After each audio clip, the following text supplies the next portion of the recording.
schools. What do we do today? We have new windows in my parents' house and new doors. There's my mom. She doesn't have her new eyes yet, but you know, those are on back order. Maybe you want a new mom. New mom. New mom, new life. This one's the one. New me. I'm done. We have cool new doors. New doors. We have new windows. To the windows. To the walls. Yay! Who got really scared today? Who was super scared? Hi. Was it you? It was both of you. We had to cuddle on mom's bed for a long time. Cause we were just vibrating. We were so scared. Right? Okay. Welcome to November vlog. Yay, dogs! Everybody always misses the puppies on the vlogs. So there's your boy boy. There's your Woozy. Hey, say hi to everybody. Can you give them kisses? Thank you. Hello, everybody. It's November 3rd. That's how we're starting the vlog off. Have I finished a book yet?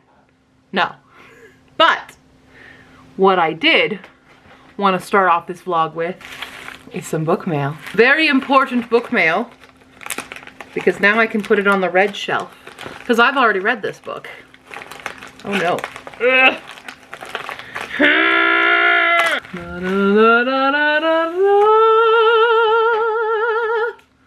It is Den of Sparrows by Hala H. Miller. Book 2. So I have, oh god, there's things that came out of the book. There's an Atreyu and a Tundra. Look at the babies. Oh, that's going on my fridge. Got the promos for XYZ with the cherry on top. Also have already read. We've got the fancy bookmark for Hella Moon Studios. We have a nice, it feels very nice, and it kind of looks like jean material, but it's not, which I find very cool. We have received the book, Den of Sparrows, Book 2 of Eden Trilogy. If you haven't already read Tower of Dogs, I highly recommend doing it. It's not just because she's my friend. It is a really good series so far. We'll see how she handles the ending. Book 3 is on its way, and you better be nice. She's not going to be. She's always, no one is safe. And it's very annoying because I have very specific characters that need to be safe. And I will happily give them all the plot armor they need. I will fund that to GoFundMe myself. We have Den of Sparrows! It can officially go on the shelf now of books I have read in 2022. All right. Back to work on everything else on my side. But, yeah. She's... Hi. You good? Okay. Destructo mode. Hello, everybody. It is November 4th. I have a fever. Super dope. But we have finished our first book, and it's actually a physical read. I finished a physical before an audio, but also the audiobook I'm reading is 57 hours long. So anyway, this was my wild card, my bought on vacation card. But we read Tangleweed and Brine by Deirdre Sullivan. This is a collection of fairy tales retold, but that's a loose way to say this. This book, I want to say it because not all of them, but most of them are like this. They're an aspect of that fairy tale, and let's just take all these fairy tales, write a lot of them in second person, which I'm not used to reading, but like I get the purpose behind it in this, and make it all depressing and sad with a lot of women just being abused by men. That's what this story, there's no real happy endings. There's just, it's all tragedy and it's all sad, and I don't like it for that reason, really. I went into this just wanting to have some different retellings, but I was not prepared for all of them to be so triggering, for one, especially in terms of sexual assault. Did not really expect that going in. A lot of them, yeah, I'm like, especially I just read the last one that's supposed to be Beauty and the Beast, and I'm like, in what way was that Beauty and the Beast? no way it was that. There was a couple that I'm like, okay, yes. Yeah. So the Little Mermaid one was like, okay, I get that. The Goose Girl, I get that one. Rumpelstiltskin retelling in here, I got, but I think those were really the only three. I had to look it through them. So like, yeah, like Cinderella was only a snippet of Cinderella. Red Riding Hood, nope, that's kind of like, it was kind of like aftermath, but it made no sense to me. And again, just the Rapunzel is more about the beginning of the story. Hansel and Gretel, very, very loosely. Fair, Brown, and Trembling, I don't know the original fairy tale for this one, so I can't say a stake on it. Snow White, again, very loose. Frog Prince, I hated that one. That was terrible. I did like Bluebeard, I will say. Okay, the one for Bluebeard and Donkey Skin, which are the next two, I found I liked those two the most out of this, and they're in the brine section. I'm not really sure why it's broken up into the two sections of Tangleweed and Brine. I'm not sure why, but yeah, I liked Bluebeard and Donkey Skin the most. I was not aware of Donkey Skin at all. I kind of knew Bluebeard. It had to take some refreshing, but I liked, that's probably the one that I liked the most out of the books, the stories in the book. I'm just kind of really disappointed with this. It just took down all my mood, and when I'm feeling crappy and sick already, not exactly what I wanted out of, you know, I was like, oh, fairy tales, yay. No, no. So if you want depressing, sad things, this is great. But yeah, it says bewitched retellings of classic fairy tales with brave and resilient heroines. And I'm like, you kind of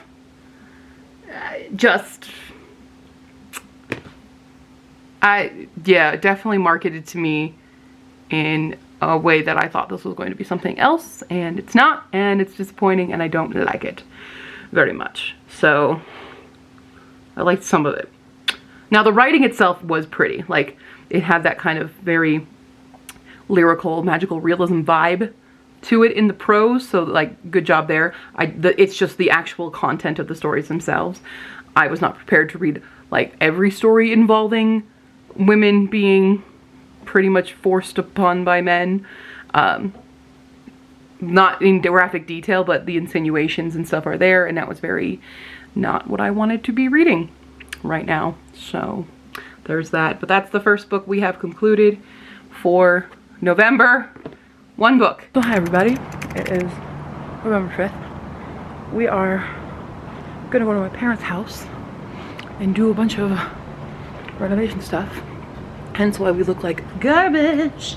We are in our standard outfit for demolition. We're doing some staining and some flooring today. And who knows what else. But that is our thing. So I had these things on my goals for 2022, and I really didn't think they were gonna happen, but bathrooms are getting done as well next week, this upcoming week. So we're making actual progress on this goal, which is not a goal I thought was gonna be done. I can't today. I am not mentally prepared to do jack shit. But we're doing it. So let's go see the puppies. Here's the new bay window and other windows. And the new door.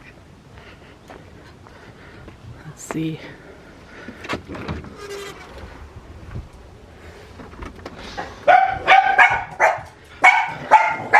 Hi. Where is it? Hi. Hi. Oh. Oh. Oh. Her. You miss me? Yeah. Hi, baby. Hi, baby. Hi. Hi, I love you. Oh, come here. Let's go. Are we having a good day? Oh. Okay, Pai Pai, you ready to walk them through what we're doing today?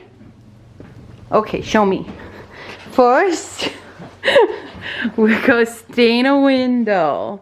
So this is our new bay window. So we're gonna stain this. We're also gonna measure this because we might put in like a puppy pad for them to sit on. So we gotta do some taping first, right? Tippy taping. We're also gonna try to do some touch-up paint on the grates over there. You can see them from a while ago. And we're gonna do some floor. Should we go look at the floor of the cat room? Should we go look? Yeah. Should we, Joanna? Any price? Should we look?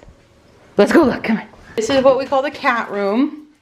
So the carpet's all gone now. Got our underlayment. We've got our new stuff. This is what we're gonna be using in here. We also have new windows here.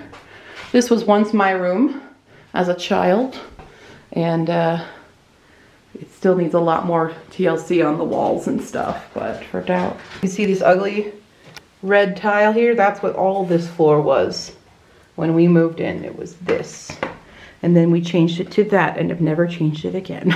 But soon we'll have new bathrooms, because the bathrooms are awful. But we're gonna have a whole walk-in shower here, new tub and stuff upstairs, all for the dogs, right? It's just The most important part is dental. just for dogs. There's our stain. That's coat 1 in case. We're gonna let it dry and see if we want a coat number 2. But there we be. 1 project done. Hooray! Favorite part. Oh, what's this? Is it nice? You say it's nice and someone comes running. Is this your favorite part? There's Lucy. Is it good? Yeah, it's our favorite. Okay. We take this shot. Excuse me. I gotta keep going. Keep going on this one. There we go.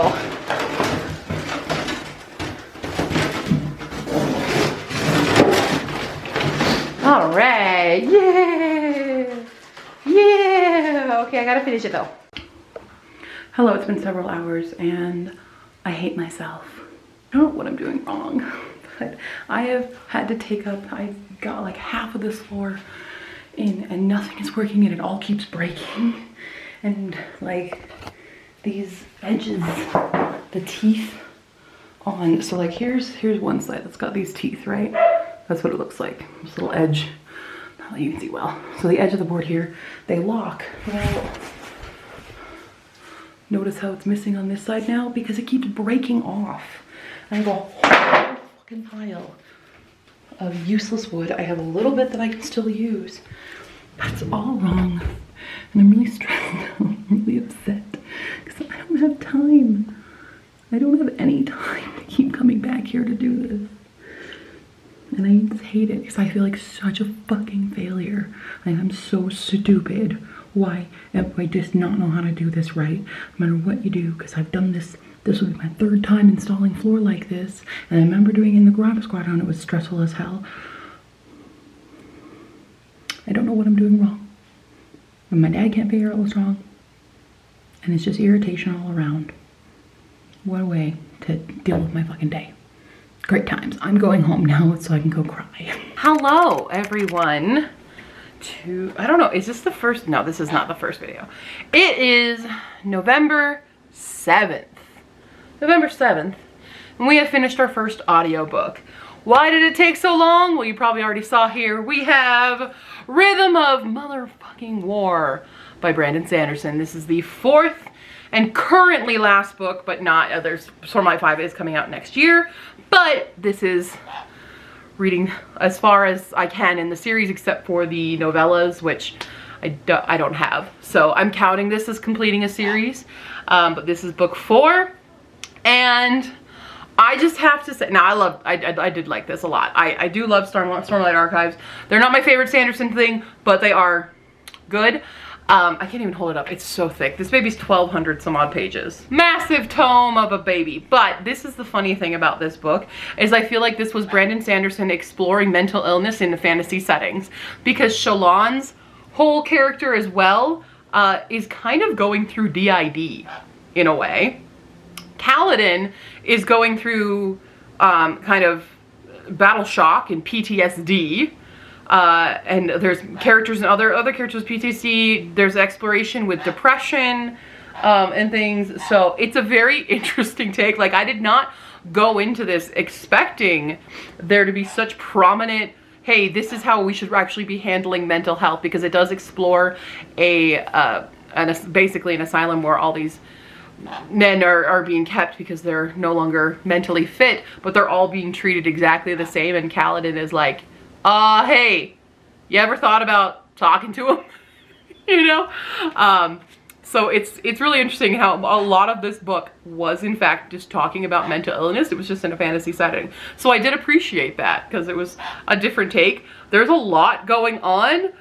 It took me a while to, you know, get back into the story. It always does. I am disappointed that the couple that we're kind of following, well, there's a couple couples, but Brandon Sanderson does not really write effective romance, I will say, because I love two of the characters that are a couple.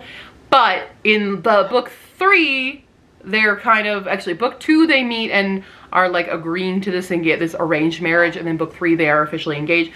Book 4 they're already married, so we missed the actual wedding, and I kind of really wanted to see that wedding.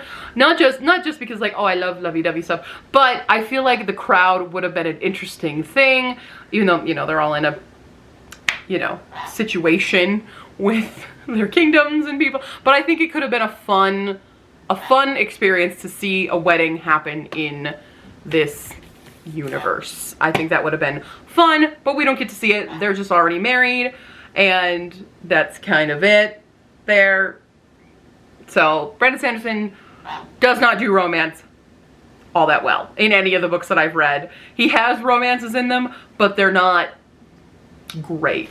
They're there, but the characters usually have something bigger to focus on, which is why it's like, it's realistic, but as a reader who loves these characters and stuff, I want more. Pour out my heart as well. There are some deaths of characters in this. No one is safe. And I'm really upset. I really hate Kaladin's father. I hate him so much. Like, wow. Can't stand him at all. So many other characters deserved better. I'm just mad at that. I'm trying really hard not to spoil anything, but there is a horrible death in here of a character that I love and have loved since the beginning, and now they are dead. But they got an epic funeral. They had an epic way out. It was epic, but it was sad. I do love his world building. I love his fantasy systems that he's built with these different creatures and the way that their languages work. It's just very, very interesting way that he has built stuff in here. So it is a chunk. I do think all of Stormlord Archives, like, you could have cut out some stuff, buddy. I think we could have done that, or we could have chopped these books up into smaller doses, but it's fine. It's fine. It's chunky, and there we have it. But that is, and I bought all those books this year, so yeah. But then, of course, guess what showed up today? Guess what showed up today? We have got to open this baby up, because I don't even think I saw an advertisement for this book, so I have no clue. Do you want the paper, ma'am? Would you like to go for some paper? Oh yeah, we want to go for some paper. You can't see her, but she's going for some paper in here. Can I have the book though? You can have the box and the paper if I can have the book. Spoiler card's probably in here, but I legitimately, like, last time I said I didn't know, but I did. I do not recall seeing a thing. Is the card in here to give me a hint? Oh, dystopia. So dystopia. I don't know. Oh, I don't really have any sprayed edges though. I'm a little worried. What is this book going to be? Wah! What is this? Poster Girl. It's Veronica Roth. Oh, there is some, okay, there is some sprayed edges here. I haven't read Veronica Roth since Divergent, because I chose not to read her series Carve the Mark, because it was apparently glorifying some It's like self-harm and stuff. What's right is right. Interesting. We have some interesting stuff going on here. A fallen regime, a missing child, a chance at freedom. It's on the other side. Same kind of map. But yeah, I literally have not read a single Veronica Roth book since Divergent.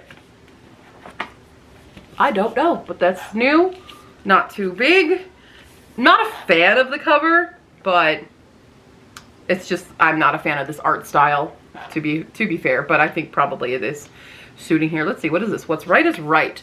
Sonia Cantor? It's hard to read with the way that the art is. It's a little hard to read it. Sonia Cantor knows this slogan. She lived by it most of her life. For decades, everyone in the Seattle-Portland megalopolis lived under it, as well as constant surveillance in the form of the Insight, an ocular implant that tracked every word and every action, rewarding or punishing by a rigid moral code set forth by the delegation.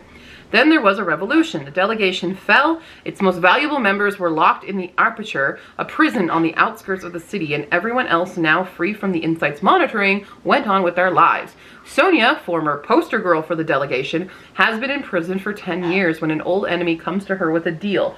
Find a missing girl who was stolen from her parents by the old regime and earn her freedom. The path Sonia takes to find the child will lead her through an unfamiliar crooked post-delegation world where she finds herself digging deeper into the past and her family's dark secrets than she ever wanted to. Okay. Well, that's interesting, kind of dystopian thing. But yeah. So this is an adult book because this is the adult fairy loot box. But yeah, I did not know about this one. Gonna have to make a card for it and put it on the newly organized shelves. Somewhere you get to go. I like this on the edge. I'm sad it doesn't go completely around it, but okay. That's it. That's your update. You want to say anything? Do you want to tell the crowd anything? Hello. Mother left me to take care of her mother, but she left me all the same. Send treats. Send Nutriberries. Yeah. Do you want that? That thing I'm pointing at right now? Oh, yeah, we do. Fuck, yeah, we do. Bye! Hello, all. It is November 10th, I want to say. Is it the 10th? What do you think it is? Is it the 10th, ma'am? Hello. I think it's November 10th. The screen would have told you anyways by now. Who cares? We have finished a book. Not on the TBR, but now we can get back onto the TBR now that this book is done. Now, I've also kind of broken an old rule of mine, which was that I was not allowed to read or listen to audiobooks of books that I did not have on these shelves. However, I will have this book. It's been pre-ordered months ago, but shipping delays, it's not gonna get here till next year. But that book is The Dragon's Promise by Elizabeth Lim. This was the sequel to 6 Crimson Cranes. Oh my God, this book. I loved this book. I hated this book and I loved this book. This book stressed me out, especially the last hour and a half of the audiobook. I was palpitating, okay? I was a little worried going in. In the beginning of the book, we leave right off where we left off with 6 Crimson Cranes, with Shiori heading off with her pal Seiryu, the dragon. That's who's the dragon in this. And I was kind of worried that we were gonna do an actual full-on like love triangle thing.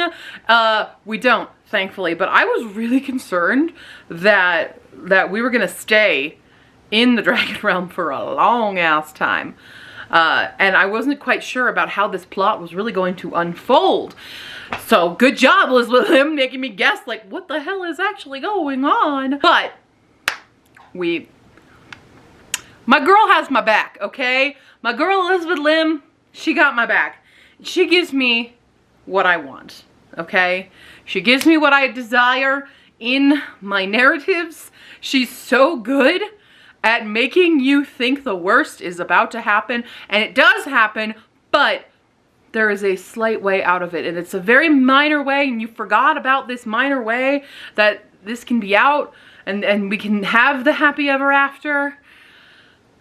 She gives it to you, and she gives you an epilogue and lets you savor. We get to savor it. I am a little sad about one reunion though, that I wanted to happen. That, oh, you only get a little tiny glimpse of it, but it's fine. But, I don't want to give too much away, obviously. It's a sequel, it's a conclusion to the duology, but this is my favorite Elizabeth Lim duology now. Like, I do love Spin the Dawn a lot, but this is my favorite duology by her.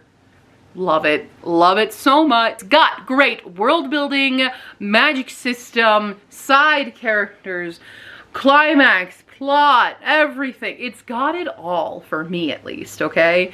Except for the one thing that I really wanted, but we didn't get. It's fine, it's fine, it's fine. I kind of want to stay in this world though. I kind of really want more to come.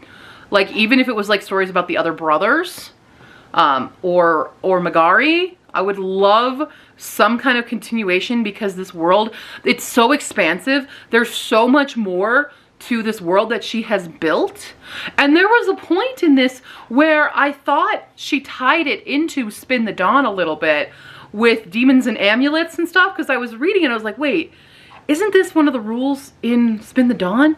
And I thought maybe we were putting the, I gotta confirm that though. Maybe you guys know better if it does have, if the land of Kiata is just another country than the lands in Spin the Dawn, because I felt there were similarities in that like demon magic world kind of thing. So I'm not sure, but I feel like it was.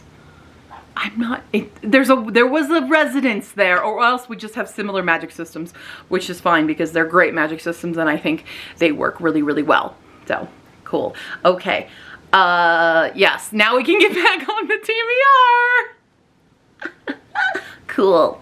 That's all I got. Bye. Hello, all. It is 11/11. It's Pocky Day. Pocky Day. Yay. We finished my ebook, which was The Wishing World. It's gonna go away immediately. By Todd Feinstock. Fonest. The name is on the cover. There you go. It was a middle grade indie. This was the indie pick of the month. And it was very cute. A very Inkheart, Alice in Wonderland, Labyrinth vibes. It's about a young girl whose family, her brother and her parents, were stolen by some weird octopus kind of monster thing, some shadowy, very Stranger Things shadow monster kind of thing, over a year ago. She hasn't been able to find them and ends up transporting into the Wishing World where they were taken, and meeting a bunch of creatures and discovering her own powers as a Dulavanti, and discovering, you know, who the Ink King is that took her family and why he took her family and stuff. And it's cute. It's a cute romp. It's a pretty quick read, and it's just cute. It has a very, also a Pippi Longstocking feel to it, just in that kind of mood. There's a little bit of Annie, like the whole leaping lizards. Like, she has, the main character, Lorelai, has a few catchphrases of her own, that is like, okay, yep, this is very middle grade. I think if I was a young middle grade kid, I definitely would enjoy it a lot. And probably would have been like, yeah, I think it would make a really good graphic novel. So definitely like that. I do have to start my stream in a few moments, but I don't have much else to say on that note. So yeah, great, fun read, fun, cute little read. Y'all should check it out, or read it to your kids, send it to your kids or whatever, you know. Anyways, I have a stream to start. That's it. Hi, who's wearing our sweaters today? I don't even know what day it is. What day is it? Is it the 13th? Is it the 12th or 13th? I don't know. But I'm here with the dogs, because I'm doing laundry over here. Hi, what you thinking? What? And gonna attempt the floor stuff again. Hi. Hi. Yes. You okay? We got these nice sweaters that Emmy made us. Pretty sure Emmy made us. Did Emmy make you this one? I think she did. Goodness. Baby. Hi. What are you thinking? We have our window. Hello, cuties. It is November 13th. We finished a book today. I'm a little emotional about it, but we finished listening to The Heart Principle by Helen Huang. You might be thinking, Q, this was your chick lit read of the month. Why are you emotional? Well, I'm very emotional about this. I didn't expect this book to make me feel so many emotions and relate so hard. This is about a woman who's a violinist and is learning that she has autism. She's on the autism spectrum, but her family is kind of shit. And she's she's been masking for so long, and she's just learning this, and she comes out to her sister, and her sister is horrible. And I hate the sister in this. But there's a line in this book that got me because I related very hard to it. And it was, I am female, I am the youngest, I'm unremarkable. In relation to how she is placed in her family. She's kind of like the mess up. She's the one who didn't pursue, you know, a career that makes a lot of money as a violinist. It's her claim to fame is this viral video. But she hasn't been able to play anything. She's really stuck in this rut. And then her longtime boyfriend decides he wants an open relationship, and that sets her askew. So she goes on attempts to do the one-night stand with Quan, who is a character we've seen in other Kiss Quotient books. And Quan is another POV in this. And Quan has come back from having a surgery because he had testicular cancer. And so him being back in the dating world is very difficult for him, because he used to be kind of, you know, casual dater kind of guy. But now that's shifted for him, and he end up, you know, obviously falling in love and really liking each other. But it's complicated because she's, you know, she has autism, and she's trying to work through things, as well as then her dad has a stroke and needs a lot of care, and her family puts a lot of pressure on her. Her family is very much the kind of suck it up and do it kind of family. They don't believe in therapy. They don't believe in a lot of things like that. And it's not a very positive environment for her, even though she masks it and pretends everything is fine. And of course I'll do the things because that's what's expected of her, because she is female. She's the youngest. She's unremarkable. And so she puts all this pressure on herself to be what they desire, because she cannot, you know, be the other things that she's supposed to be. And I related really, really, really hard with it. It's a little more extreme in this, but the way that I tend to see myself in relation to my sisters and my family's expectations, I really, really related very hard, to the point where I wanted to cry while reading this book. But that line just struck me, because I often feel like I am the unremarkable sister. I am the failure of my family kind of mentality. It's not necessarily true, but that's what my depression brain tells me. And you know, it's very easy for me to compare myself to others, and especially to my sisters, who in terms of a lot of things are more successful than me and are more remarkable than me.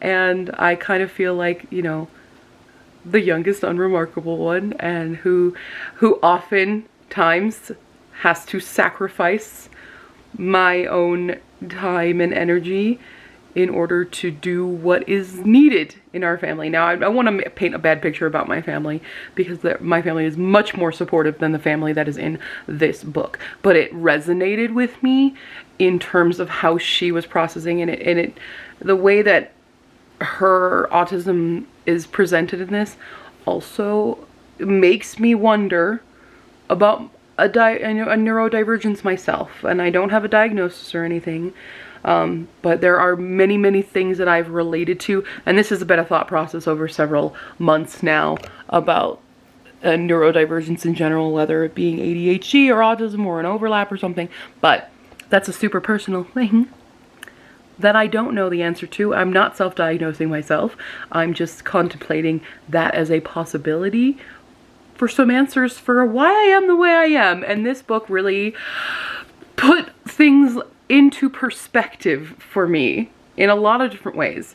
Also, the romance is sweet and adorable, and I loved it. But like, the thing I took away most from this book is Anna's entire being and her relationships with her family, more so than the romance. And this is chick lit. Let me say, this is supposed to be the chick lit. That's the card. The card is chick lit. That's what it is.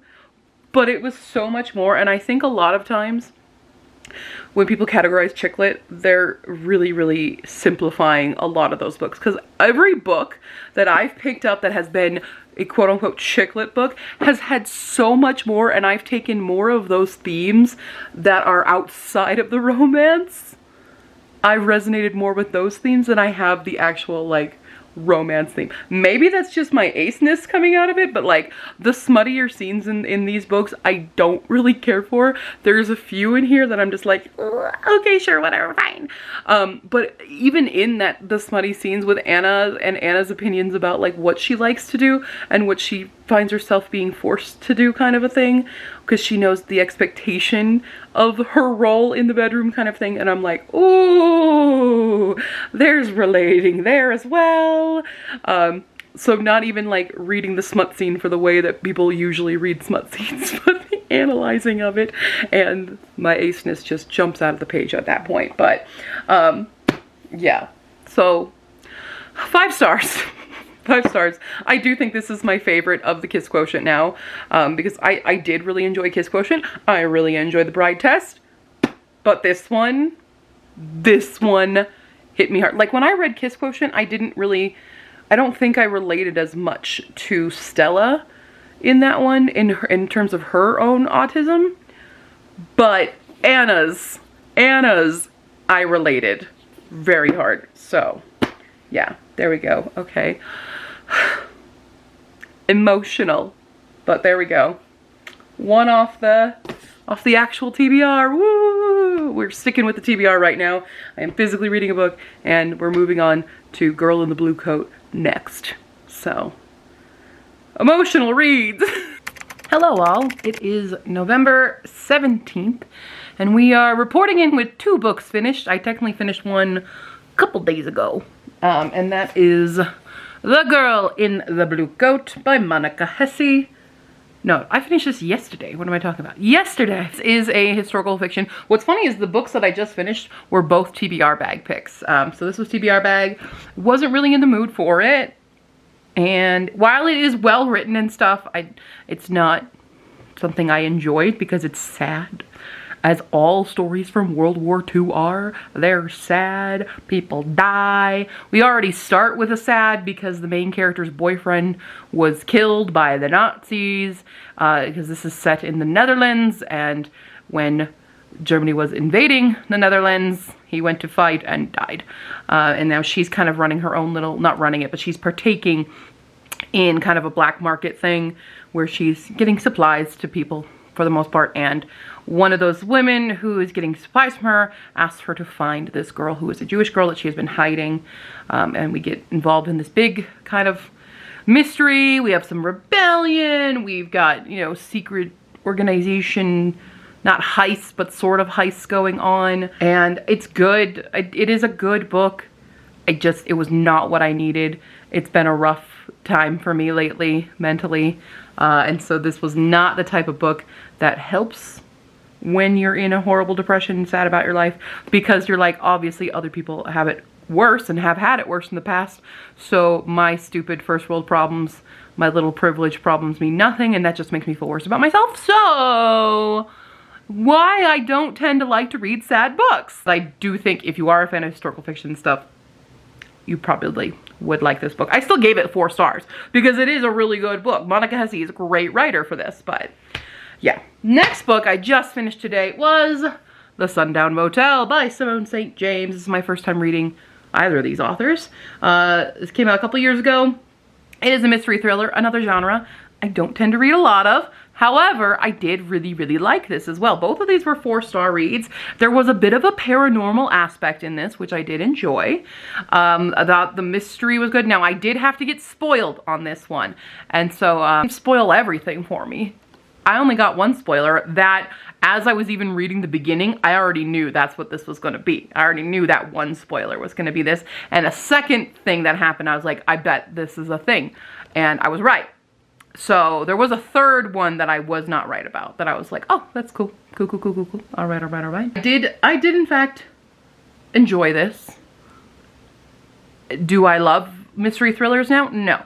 But I did think this was a good one. I do like the ending as well for this. But I thought everything wrapped up pretty nicely for the most part.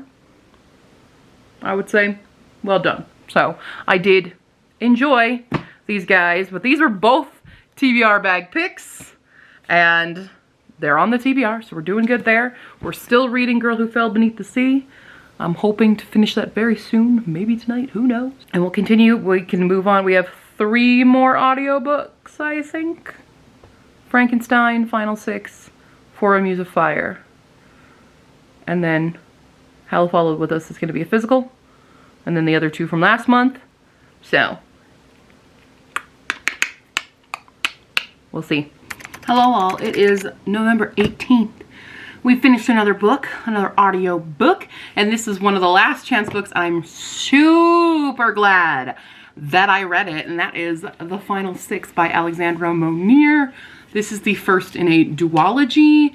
I've owned it for forever. I have been intrigued by it forever, and I'm glad I did. So the card was for a sky on the cover. There definitely is a sky on the cover here. This is a sci-fi kind of dystopian, not full dystopian, but it's just futuristic, like the earth is dying, and so we have these teenagers. They are training to go to Europa, and there's going to be a team of 6 of them who are going to go terraform Europa, and there's a lot of tests. So they pick 24 to kind of weasel out who's going to be the top ones to go. There are 2 characters, so it's a dual POV. So we have Leo, who is Italian, who has lost everything from the devastation of many natural disasters occurring in the world, lots of flooding and stuff.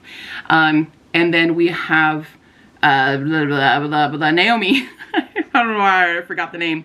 Naomi, who is an Iranian American, super smart, but she does not want to go on this mission. She has a brother who is very sick and wants to stay with them, and also is very suspicious of this mission because of a previous mission, the Athena mission, that went very badly.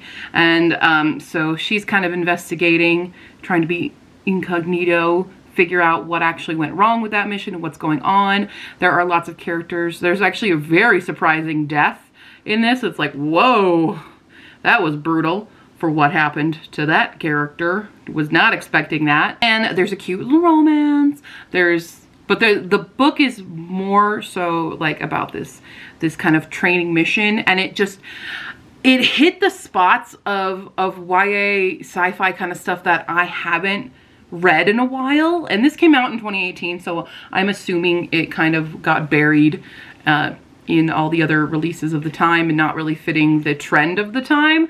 But I think people have slept on this book because I think it's really fun. It's a very quick read. It really feels like a movie. It feels very fast. Like the time it took to read this felt like I was just watching a movie. It was extremely fast to get through.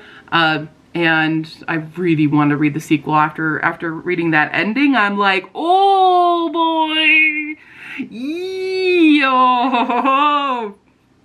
I need to see how this turns out real bad, but I don't own the sequel. And I can't find a copy of it on my websites that I normally get my sequels from. Because I can find the paperback, but I don't want a paperback. I need it to match. They need to match. So I need to find the hardcover of The Life Below is the sequel, but I really like this. It's a very diverse cast of characters, and Like, the science for the most part makes sense. I did have to suspend disbelief for one thing, and that's because our main character is from California, and there's all this other devastation going on in the world, lots of flooding and stuff, and California's still standing?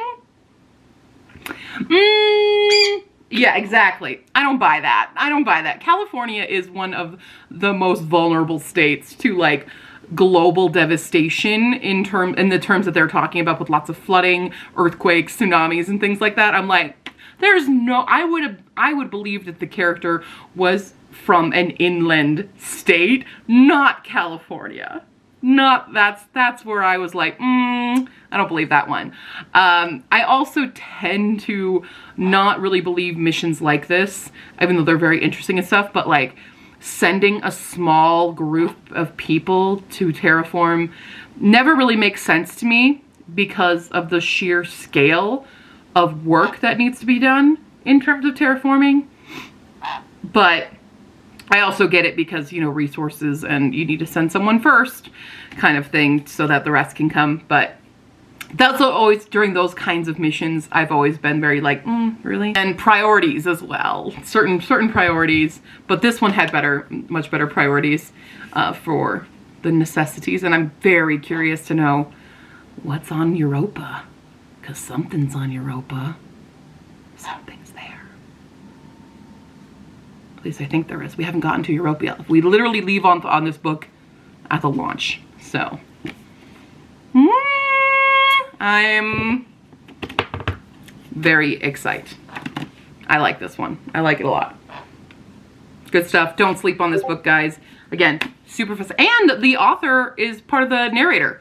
Is a narrator. She's also, apparently Alexandra Mir is also a recording artist. So she is both an author and a narrator for this. She's one of the POVs. So, hey. Yay, we completed a last chance book. Now we'll do another one. I have 2 more audiobooks on the TBR, so I'll probably get through those. But gotta keep working on them physical reads. Hello, cuties. It is November 20th, and we finally finished The Girl Who Fell Beneath the Sea by Axie O. It took me 9 days to get through this, but I was just busy. I'm busy. I need to stop making that excuse because, yes, I'm a busy person. It's been becoming more and more difficult for me to do physical reads, but I did physically read this. Yay.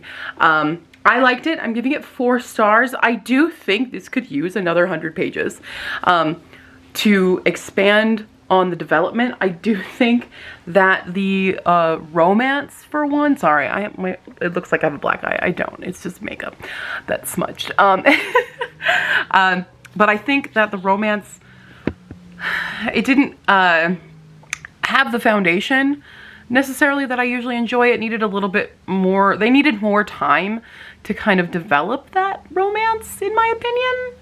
I still enjoyed the romance, but it's like they needed a bit more.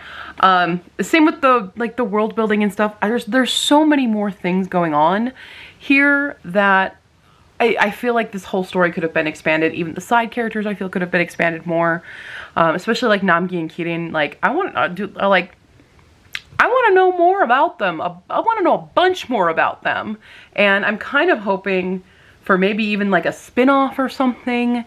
Or a sequel. I know it's a standalone, but like I would like more in this world. And so I would like the aftermath. I would like a sequel just showing them like the end of everything and going forward through that. I just want more. It's left me wanting a lot more, and this is a very short book. So I feel like this could have been expanded a lot. It could have been expanded a whole lot. That's my biggest critique. Otherwise, I did really like it. I do like the creatures we meet in this. It's got Korean mythology going on in here, and that's what the card was, which we get a reward because the card had a sticker on it. It's on my desk somewhere. Get a reward. We get a reward. We get a reward. Oh my god. Oh. What do I get? A pre-order! I want a pre-order! Oh my god, what else are we gonna pre-order for the rest of the year? Or I could pre-order something for 2023. I don't know what. I gotta think on that one. Ah! Pre-order, pre-order, pre-order. So thanks, Girl Who Fell Beneath the Sea. Thank you. Yay. Alright. Cool. Cool, cool, cool, cool, cool. I don't know. That's really my only real critique is this needed to be bigger. It needed to be bigger, and I want a sequel. If it gives me a sequel, it'll be a better book. But, okay. It's going on the shelf. We have 3 more books on the TBR, so we're listening to Foreign Music Fire. We're going to start Hell Followed With Us tomorrow, and then we have Frankenstein to read as well. We have to read our classic. And then I still have the 2 books from carrying over from October. I don't know if it's going to happen again, but hopefully we'll finish the actual regular TBR, and I'll still just keep carrying over. But if I don't read those 2 by the end of the year, they get unhauled, so... Oh boy, there's a lot going on. We've done a lot of filming also lately, so I already know my TBR all the way to January at this point. It's a lot. Cool. I gotta go to bed. Bye. Dog. What are we doing? What do we have? Oh, it's... Wait, can I lift this? Wait, I can lift this. Can Look you? at that. Lucy, what is that? It's a birdie. Is that your favorite? Is it your best day in the whole day? It's the best day. What is this? I forgot. It's the best. I forgot what day it was. All right, girls, this is your responsibility now. Oh, happy day. Oh, happy day when there was turkey for me. I said, turkey for me. There, Adam Sanders. Turkey for me, turkey here.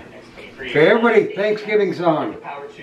Old Tom Turkey came to town looking for his brood. Uncle Joe got his shotgun, turned it into food. Brightly shone the coals at night while the turkey roasted as we watched the football game getting fairly toasted. Hello! It's November 25th. It is the day after Thanksgiving. I finished this book a couple days ago and did not film it. I'm doing really bad about doing that nowadays. I don't know why. But we finished listening to Foreign Music Fire by Heidi Heilig. This was one of my last chance books, and it was on the TBR as well. What was your card? Your card was, oh, it was blurbed by a fave. And it was blurbed by Melissa Albert. That was the fave, Melissa Albert. And I liked it. I don't know if I liked it enough to go on. I was not a fan of the audiobook. It was read by Emily Woo Zeller, who is, like, I like Emily Woo Zeller reading certain things. Like, I loved her reading for Poppy War. I loved her for a few other, I think she read Heart Principle as well, which was really good. In this case, it was not good. It was the same voice she used for Alouette in, Sky Without Stars, that one, that's for the trilogy. And it makes the main character seem very whiny, and I didn't like the main character because of that. I found it hard, like every 2 seconds she was just like, and this happens, and no, and this, and it's all my fault. And it was that kind of a character who is not a, so it's not really Emily Woo Zeller's fault, she's just reading the lines.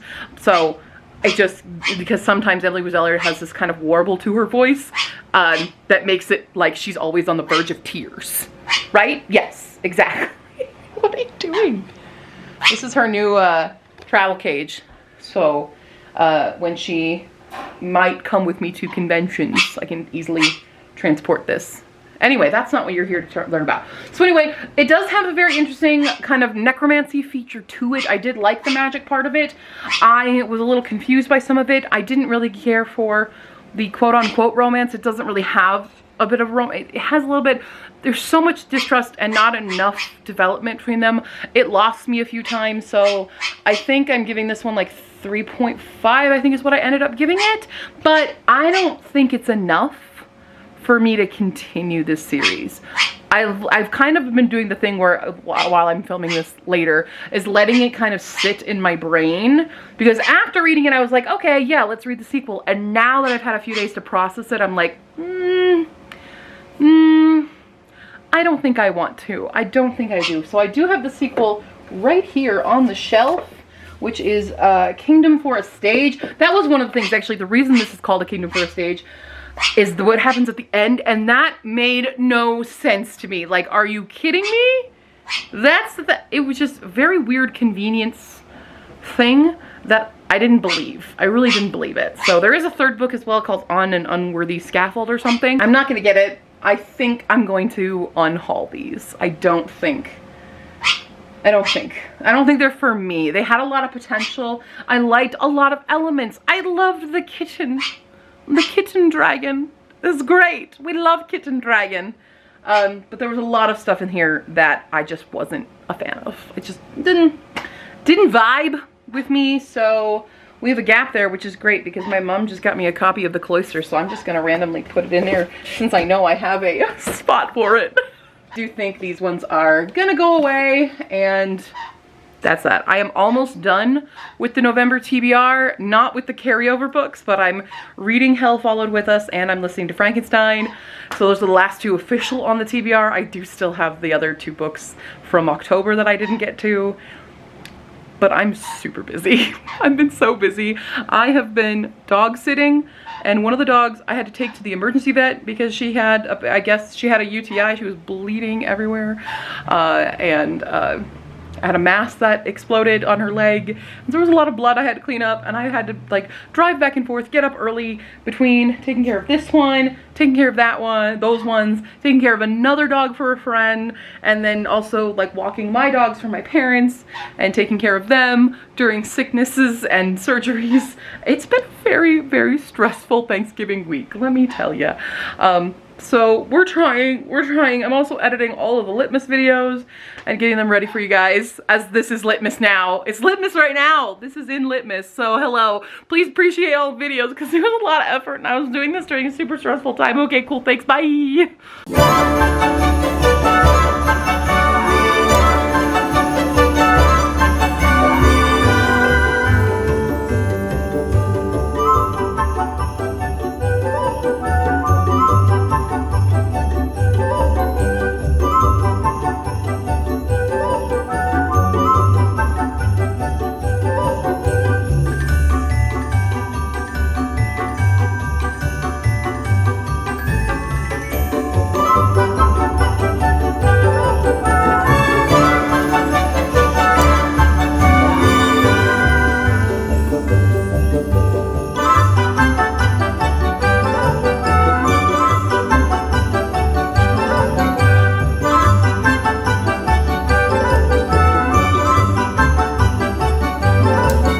We have finished another book. We finished another book as we went to Ian's birthday stuff in Fort Collins, had a fun time, and I finished listening to Frankenstein. Here's the thing. So I've never actually read it. Well, now I have, but before, I'd never actually read this.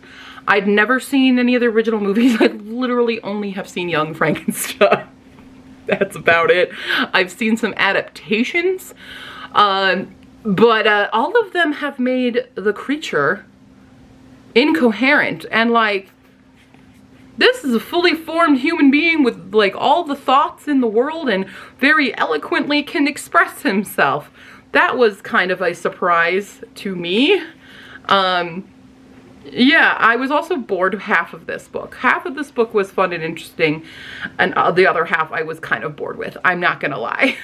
I think it's just, I'm not a fan of classics. Some of the information that authors put in with classics are just so unnecessary, and a lot of classics I find do a lot of telling rather than showing. However, this is still creepy and very much a good read. There's just parts of it I just was bored out of my mind with. Granted, I'm also exhausted, so that doesn't help me in that sense. But yeah, I was really confused at the beginning of the book, and then it made sense at the end. Also kind of just a little bit mad about the deaths here, because the deaths, like how the creature kills things, you don't really know how they happen and how fast, like, I don't know. We were told he was strong, but I wasn't told how fast he was. You would think some people, especially a certain woman, would like run or something, or you know, I don't know if he, like, how she was able to scream. I guess he might have already had her then. I don't know. It's a little confusing, and I wish there had been more detail in the actual horrific moments, rather than just a lot of telling us stuff later. So there is a lot of that. I did find it kind of boring. I do think this is one of the better classics I've read this year. Is it better than Dorian Gray? Probably not, but it's pretty close. Between the two of them, the Dorian Gray and this one, these are probably my two favorite classics that I've read this year. It is difficult for me to like classics though. I'm not gonna lie. Maybe I'm just stupid. That's it. That's my review. I'm doing really bad with reviews lately, but I finished another one. That's the classic, so we've officially finished that. We've only got Hell Followed With Us to actually complete the TBR, and then Wicked Like a Wildfire and Library of Fates carried over from last month. But we've got a lot of stuff to do, and we have a stream to get to right now, so let's go. Hello, cuties. It's November 26th, Saturday, and I just want it to be known that I have finally finished filming all of Litmus. Today is the day I've done this, even though you're watching this during Litmus. I spent all November filming it, and now it's all editing, but this is the last video that I'm filming it for the rest of the year. This is, well, no, it's not. Like, you'll see the rest of the vlog, obviously, but there's not many days left of November, but that's it. No more, like, other pre-planned videos are being done. It's just the rest of this vlog. But we did it. And now we gotta clean up the mess of everything, of filming all these videos for the past several weekends. It's been a lot, but I hope you guys enjoy all of them. It's been a lot of work doing it, so yay. Time to clean and also stream. Clean and stream, let's go. Hello all, it's technically December 1st. But I didn't film these last night, so this is the conclusion to the November vlog. But we finished 2 books yesterday in the nick of time. But we finished Hell Followed With Us by Andrew Joseph White. So I thought this was a really crazy horror story. Like, this is intense. It stars a trans main character written by a trans man. It is their own voices, not like realistic stuff, but their own feelings on their experiences of being trans and around people who are not accepting. But also it's about a cult who has basically unleashed this horrible virus called the Flood across the world, wiping out a lot of humanity, and they've infected our main character Benji with a version of that called Seraph, turning him into this creepy monster thing. Although here's the thing about this, so this is what, so the 6 wings is part of it, but there's also like this, so this transformation is literally like making him go through a full transformation of like vomiting up their insides, and then there's parts where it's like this massive tooth grows out, and then like part of their face is like melting off or whatever, and it's weird, and it's just constant.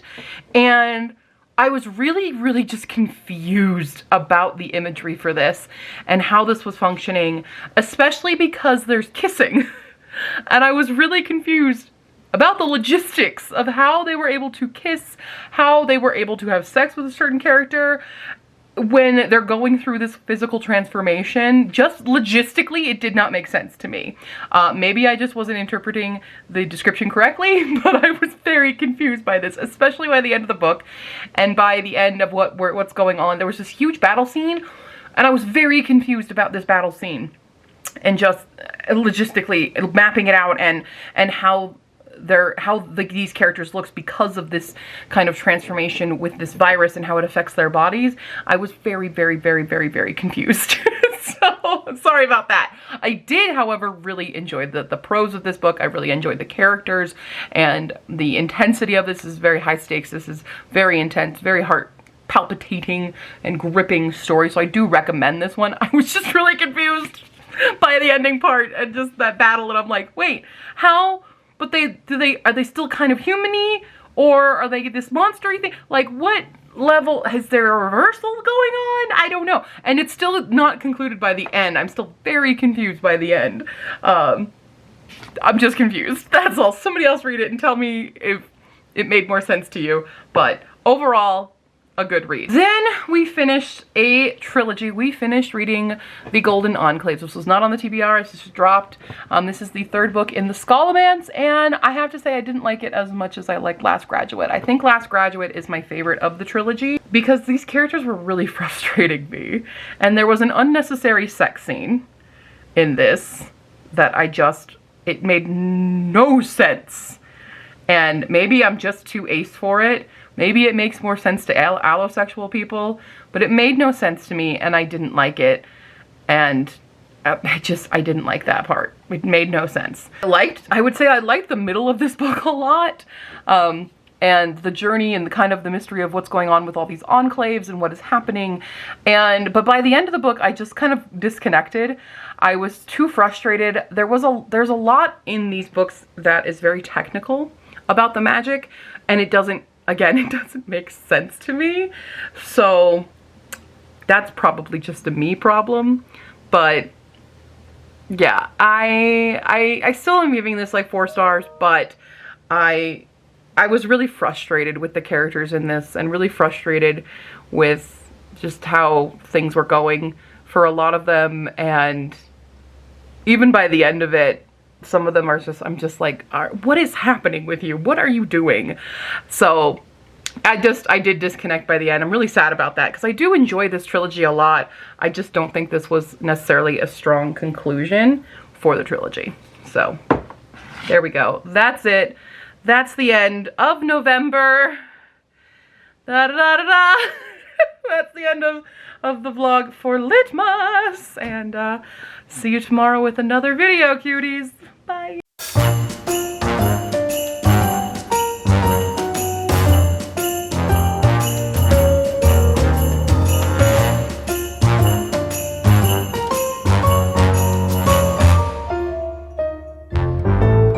And my shoe just got caught and came off of my foot.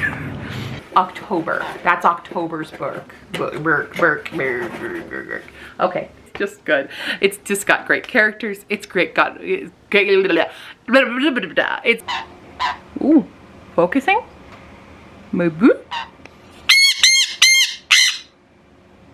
Ma'am.